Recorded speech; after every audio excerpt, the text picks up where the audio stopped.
There's a man who lives just down the street from me in one of those cookie-cutter houses that all look the same. But his house is different, and so is he. Every morning, without fail, he stands on his perfectly manicured lawn, waving to everyone who passes by.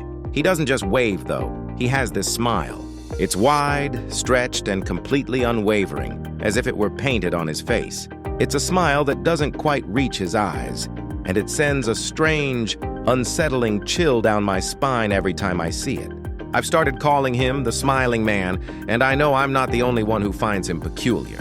I began to notice a pattern in our quiet suburban neighborhood. Whenever the Smiling Man appeared on his lawn, a subtle but immediate change would sweep over the street.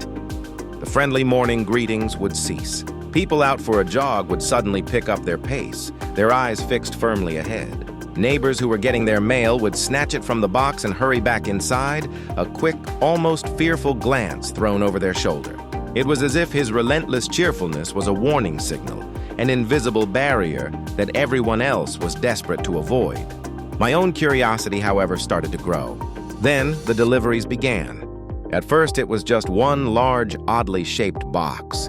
A week later, another arrived, then another, delivered by a beat-up truck that always came after dark.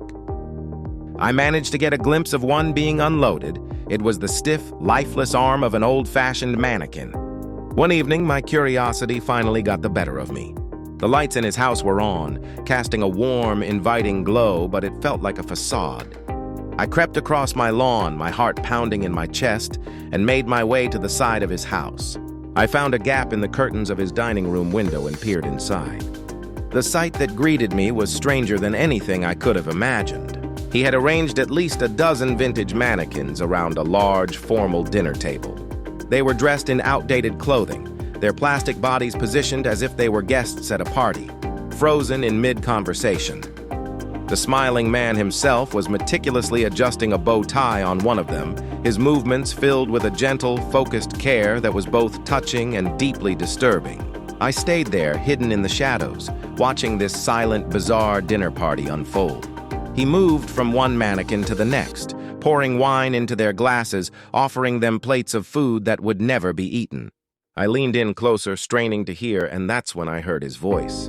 It was a soft, gentle murmur, a one-sided conversation with his silent companions. As I zoomed in with my phone's camera, my blood ran cold. He had painted a smile on every single one of their faces. Each mannequin, male and female, old and young, wore the exact same wide, unblinking, unnerving smile that he wore every single day.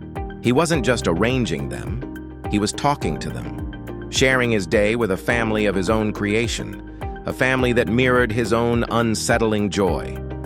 Craving shocking revenge, chilling horror, and jaw-dropping relationship drama? If you love revenge, horror, and jaw-dropping relationship stories straight from Reddit, make sure to like this video, subscribe to Reddit Tales Time, and turn on notifications so you never miss the next story. More twists, more drama, more tales, coming up next.